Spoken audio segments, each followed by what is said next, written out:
Welcome to the DJ Storybook interview series, how the COVID-19 has affected the arts and beyond. My name is Brian Murphy and welcome to this interview series. You know, artists these days have to be creative. Artists and organizations have had to be very creative, not just in work, how they're going to present it, and how the audiences how are they going to be involved with the project in itself in the sense of how engagement of audience. Today's guest did all three of them, and I wanted to introduce the artistic director and the founder of Dancing Wheels, Mary Verdi Fletcher. Hi, Mary. Hi, so good to see you. So good to see you also, and thank you so much for doing this. So I want to go right away into the show you're doing in August, and then I'd like to talk to you more about what your company's doing, how have you made adjustments, and so on and so forth. So talk about the show that's coming up. Certainly. To give you a little background, in June, we were supposed to do our world premiere of Midsummer's Night's Dream, choreographed by Catherine Meredith. It was going to be at Kane Park, and it was going to be our gala event. And obviously, for reasons that we all know, that was canceled.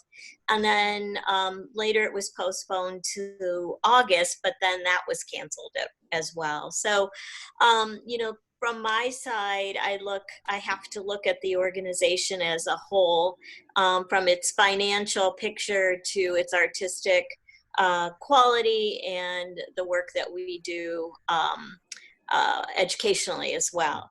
So what we decided was that there must be a way to do this virtually as a preview to what's to come. We're all hopeful in 2021 that we'll all be back together again in theaters. So we worked with Catherine and she created excerpts of the dance itself.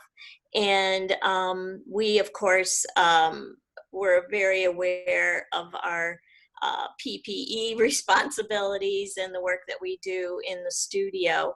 But then we decided that we would take it outside as well, since Midsummer's Night's Dream happened, a portion of it happened out in the forest area. So we said, why not recreate that? And then there's scenes that were more sort of in the castle. So we found a location that had both, and we filmed for 3 days, various scenes throughout. And then we have a prologue that kind of tells the overarching story of Midsummer, just in case our audiences might have forgotten that from their high school days or their college days. So we have had that videotaped in its entirety. And then we thought, well, because people are not going out as frequently or don't want to be and shouldn't be in crowds, why not create a garden party in your own garden or in your own backyard? So we thought it would be great to work with a caterer, which in this case is Driftwood Catering, to create a basket, picnic basket with meats and cheeses and Prosecco and all kinds of treats that could be delivered to each home. So that's what we did. And so people who sign up for this will receive entree into seeing the preview of Midsummer's Night's Dream while they can enjoy a picnic with their family or friends, however they choose to do so. What a great overall experience. I love it. I love what a really creative way of doing it. But I don't want to give too much away. Yes. Talk about the relationship with the gardens and the different gardens that you're going to be going to. Well, we had to look for sites that were wheelchair accessible, of course, which was a little challenging, but we did it. We found surfaces that were flat enough that we could actually do the dances because, as you probably know, if you're on wheels, you can't take your hands off the wheels if you're on a slope. So we were finding locations that would allow us to do that. And the area within this castle was out in the Mentor area too. So we were able to find a location that really felt like the Shakespearean production itself. Yeah. You know, for people who haven't seen Dancing Wheels, I want you to talk a little bit about the company, but I've seen them before, and the things that they do are extraordinary. Lifting people up, there's the way they use the wheels, the way the standing people are work with the wheel people. Talk about, Mary, your philosophy behind Dancing Wheels. Well, the company is a very inclusive company. So it started out in my desire as a wheelchair dancer, well, as a wheelchair user, to be a dancer, to follow in my mother's footsteps as a dancer. So the inclusionary part was to bring together stand up and sit down dancers.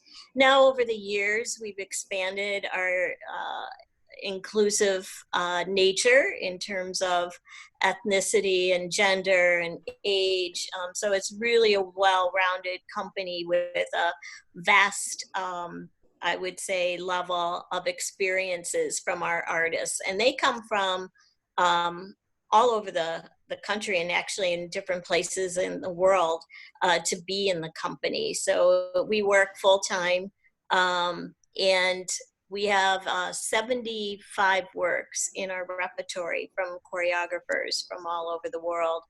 And yes, we look at unique ways of partnering. So sometimes the partnering occurs where the sit-down dancer is actually transporting the stand-up dancer. Or that we're outside of our wheelchairs. We might be doing floor work and lifting the wheelchairs overhead. There's a lot of options, and it's really expanded the idea of choreographic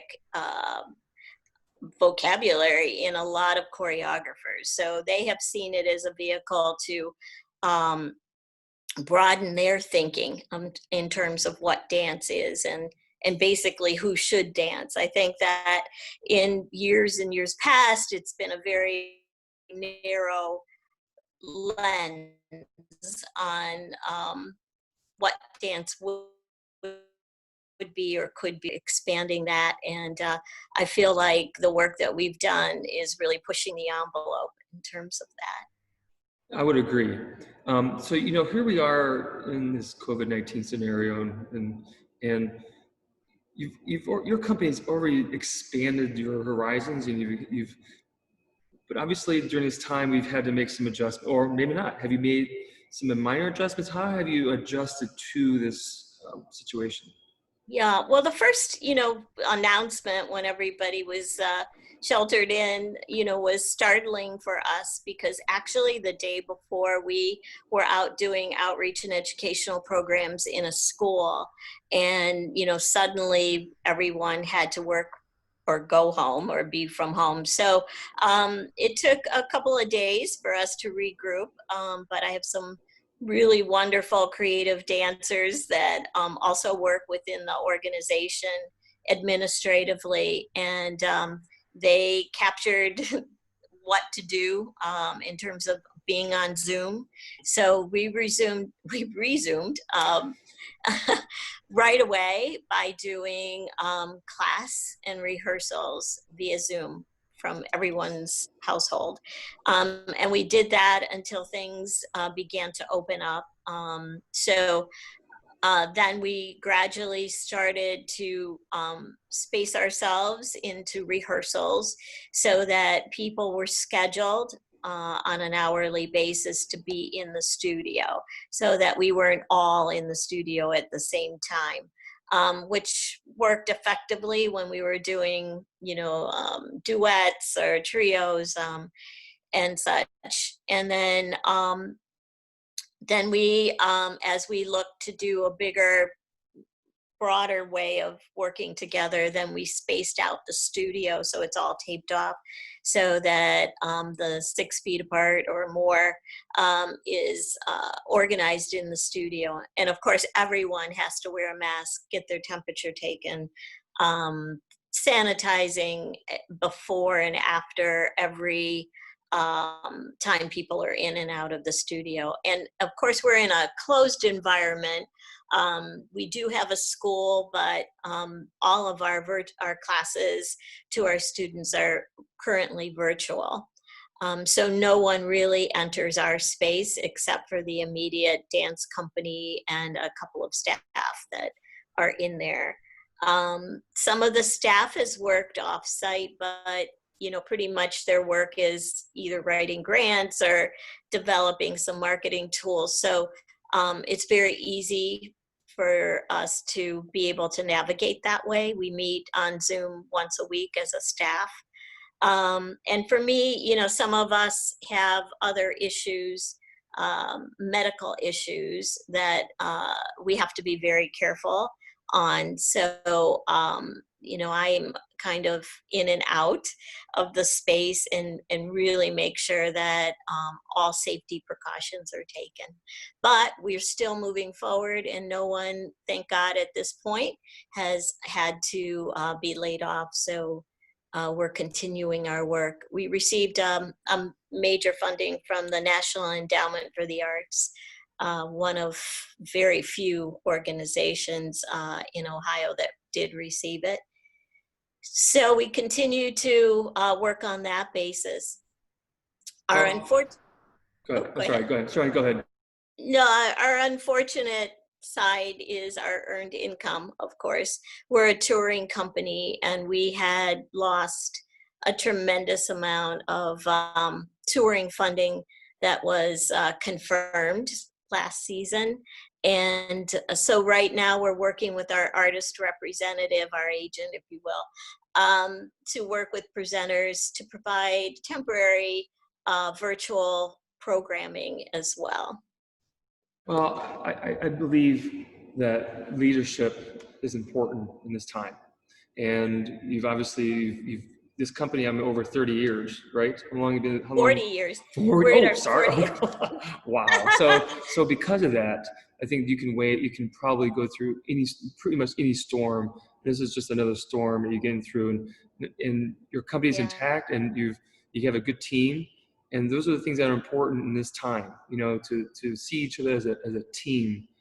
And the last question I have for you, Mary, is I had talked to you before we did this interview about our responsibility as artists. I feel a deep responsibility, and I like to ask this question to you and other artists. Do you feel that responsibility as artists to create and to give?